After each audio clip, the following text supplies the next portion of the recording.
Welcome to Private Club Radio, your weekly source for industry education, news and discussion. Broadcasting from Tampa, Florida, ladies and gentlemen, here is your host, Gabriel Aloisi.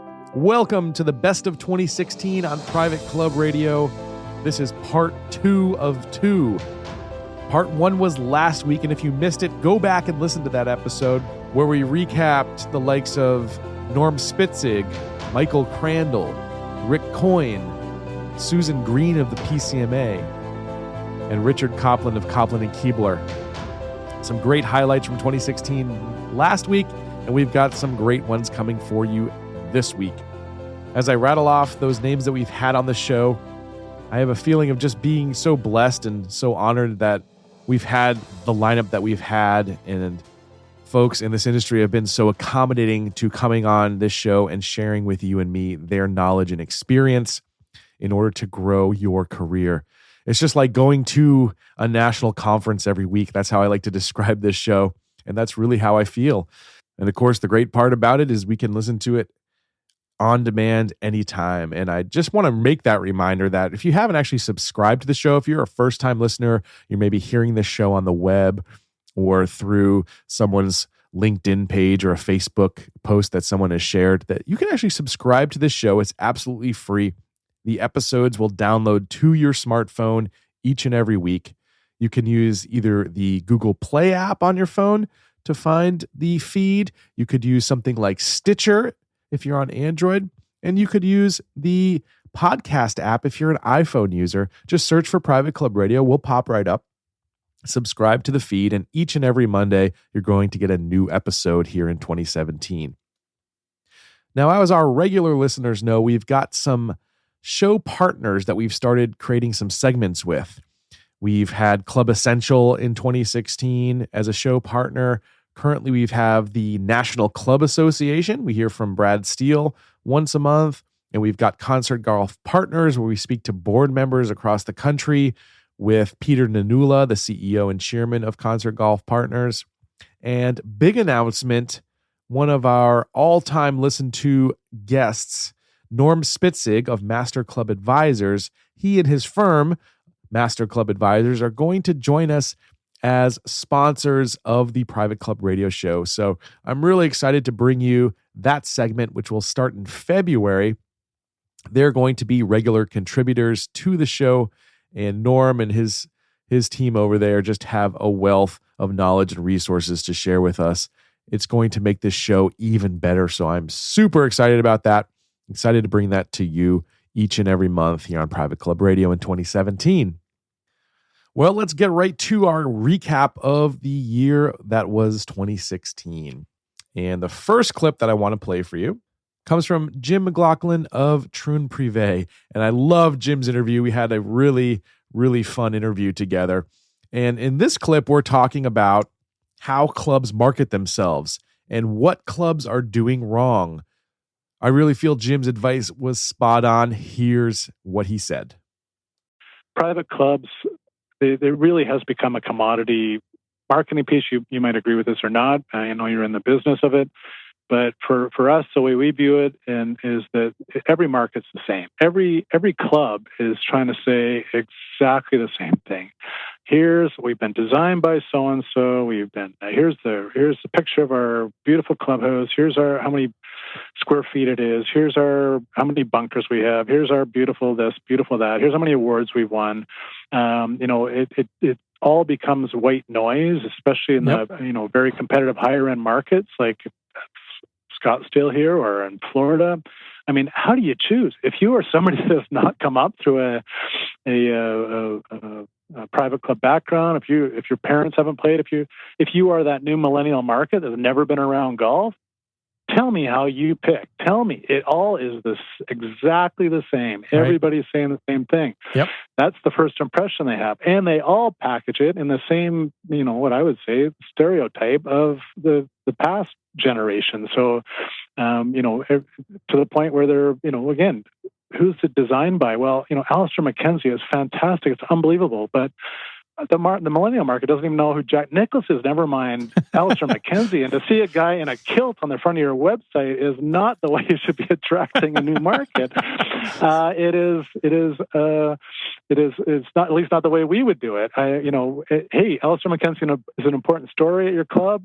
Absolutely. But let's not lead with it today. Not today. Not if you're after that next generation. Right. Let's put it somewhere else and then educate them on that story so that they can tell the story later to their friends. But don't lead with it. My goodness. Right.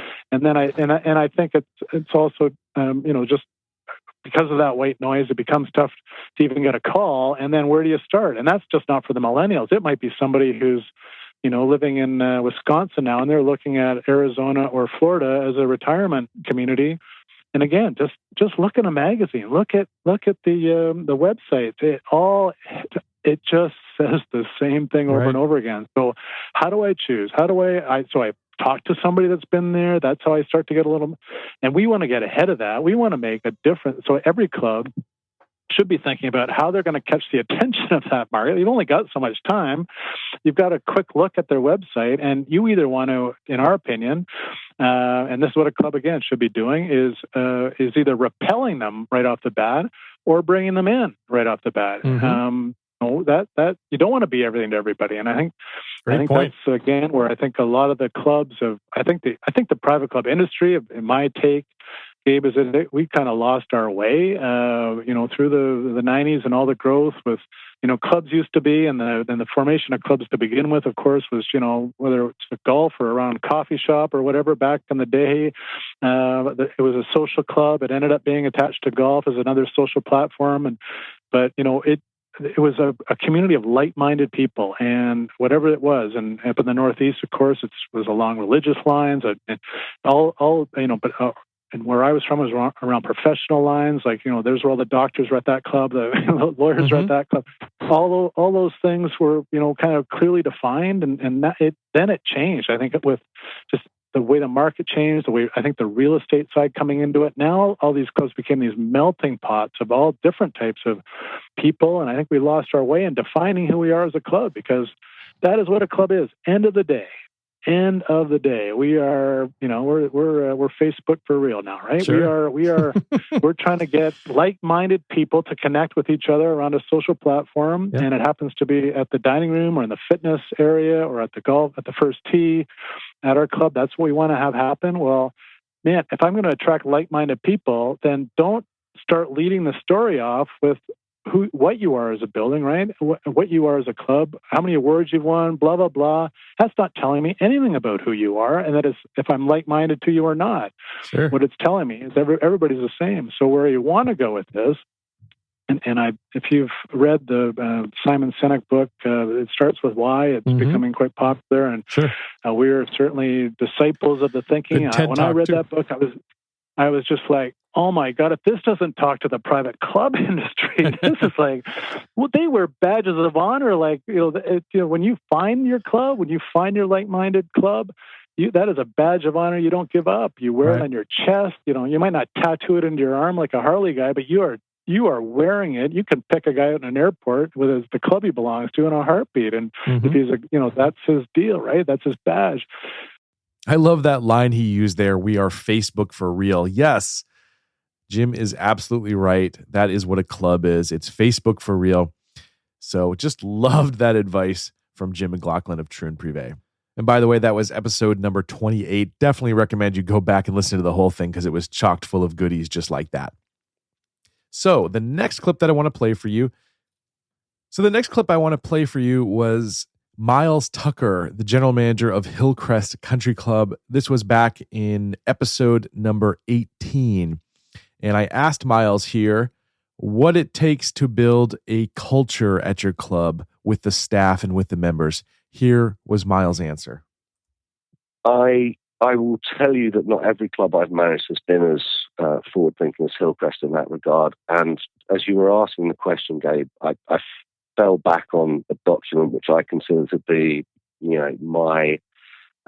my service Bible. It's the Service Profit Chain. It was first published in the Harvard Business Review back in the 90s. And it talks about the fact that everything starts with how we treat each other as a team of staff, at internal customer service, how how we treat one another will define the ultimate experience.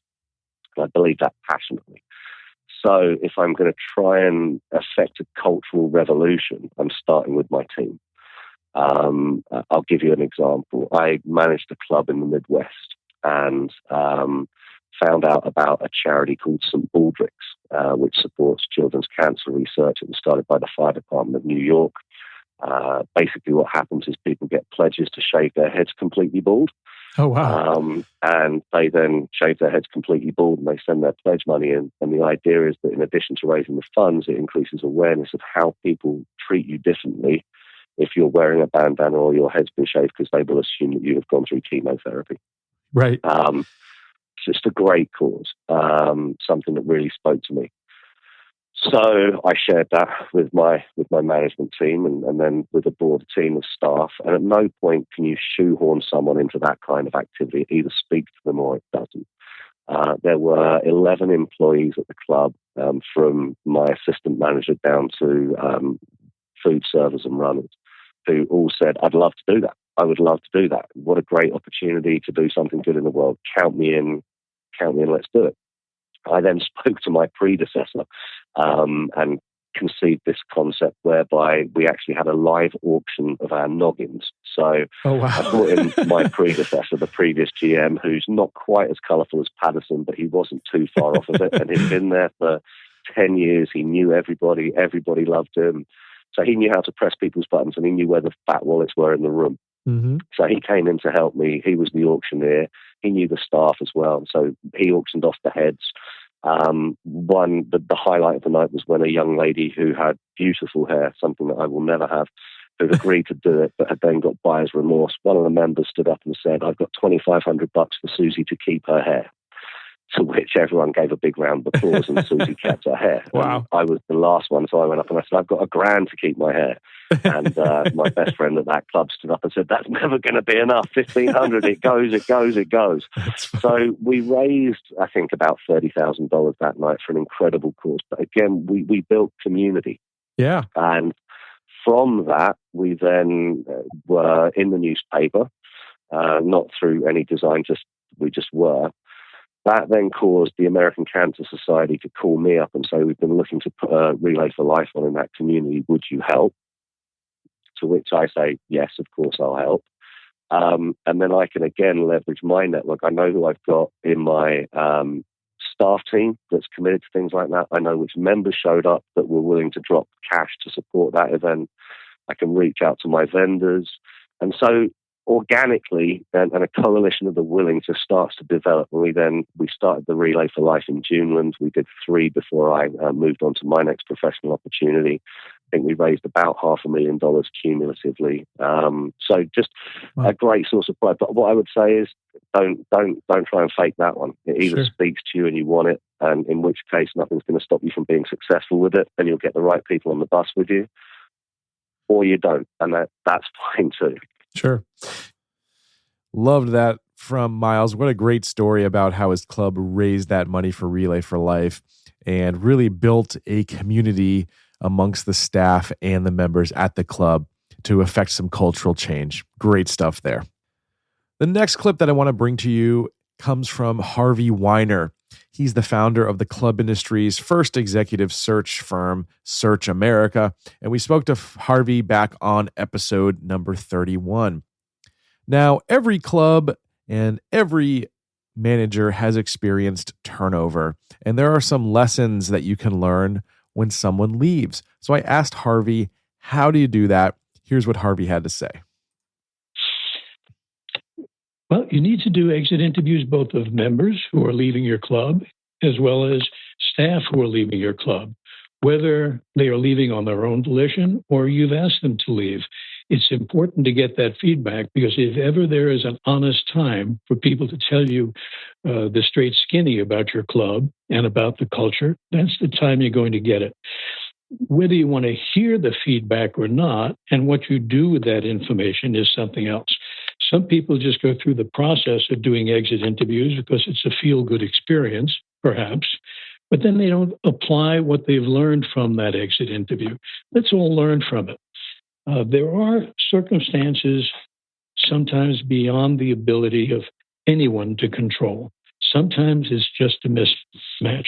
That the more thorough a board can be and a candidate can be in evaluating an opportunity, the more likelihood there is that it's going to last a while. Let me give you an example. You mentioned, Gabe, that the average tenure in the industry is 2 to 3 years. That's horrendous.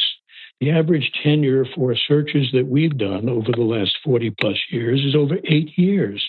There's a reason for that. And the reason is we provide candidates with a huge amount of information about our client club and the opportunity. And we provide the board with a huge amount of information about the candidates that they are about to see. So the decisions in the interview process in which we participate intimately, those decisions are based on fact and information. They are informed decisions. They're not just based on gut.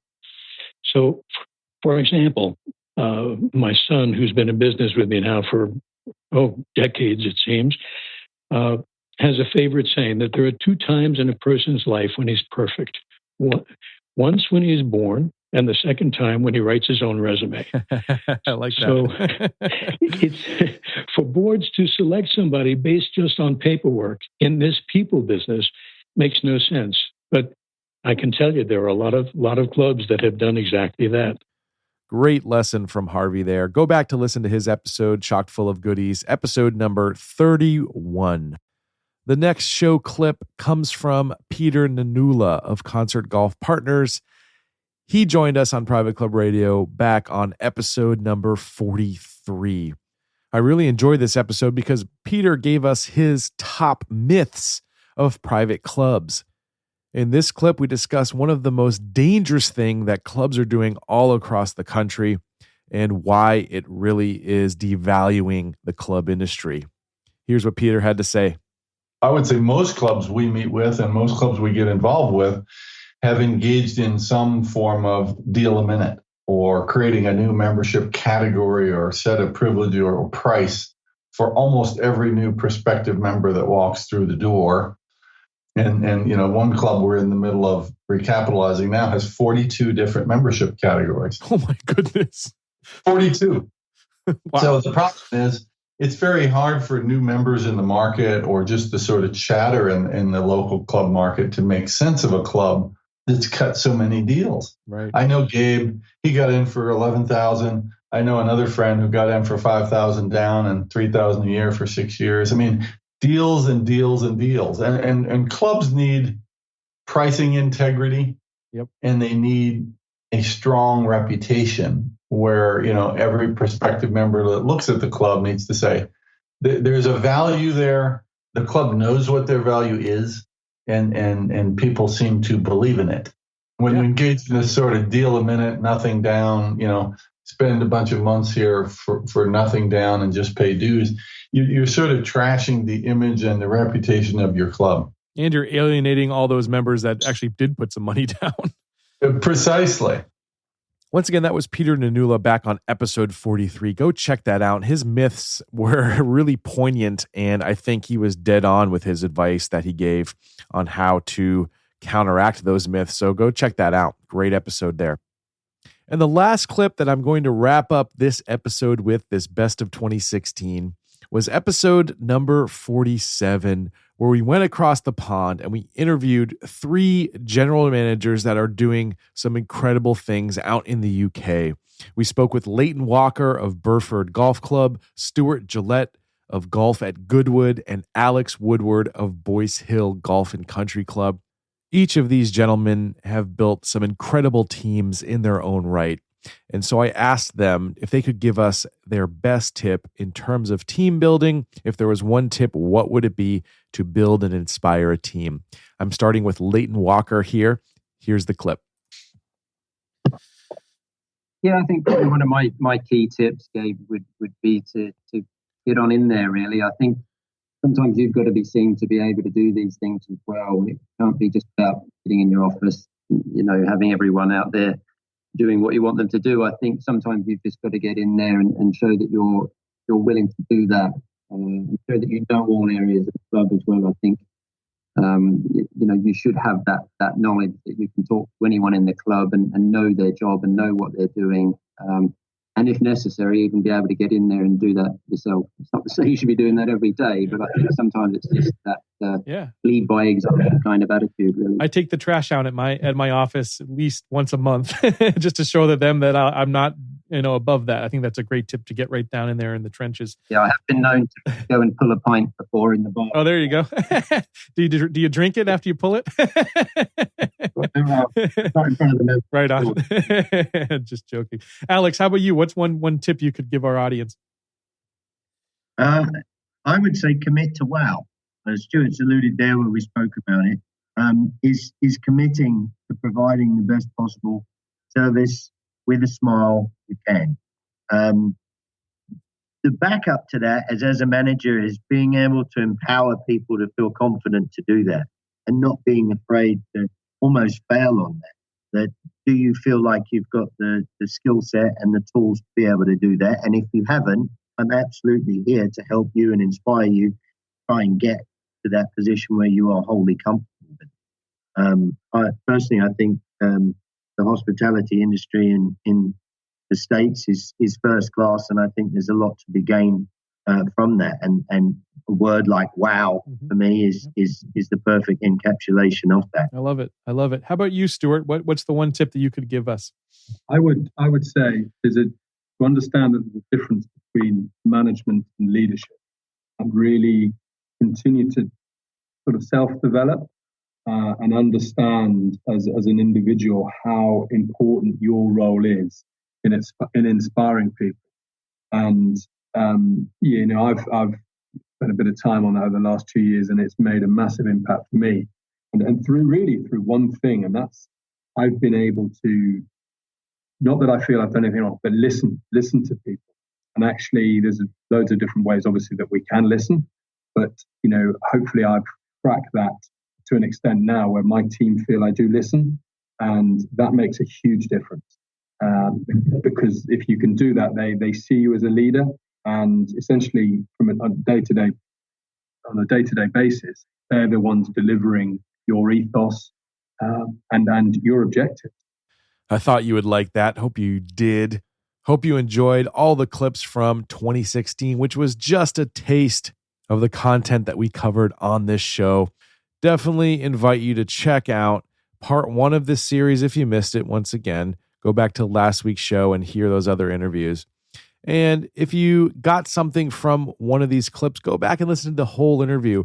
I go back and I listen to them over and over, not because I want to hear my own voice, but because there's just so much good advice coming from these gentlemen, and I learn something new every time I listen back to the interview. So I hope you enjoyed last year, and I know that 2017 is going to get bigger and better. We're going to bring on some new guests, some voices from even outside the private club industry. We'll break some new ground.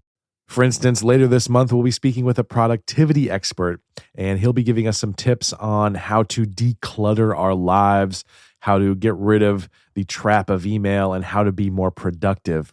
So I'm going to bring you some interesting interviews like that in 2017. I hope you'll come back week after week. And if you could, just tell one friend. Well, I shouldn't even say one. Go ahead and tell your friends and your colleagues in the private club industry that this is the place to go each and every Monday to get the best in private club education. If you can share it on your social media, on your LinkedIn or your Facebook today, that would be a big help to me. I would really appreciate it. My goal is to get this show in the ears of every person working in the private club industry, and you can help that happen.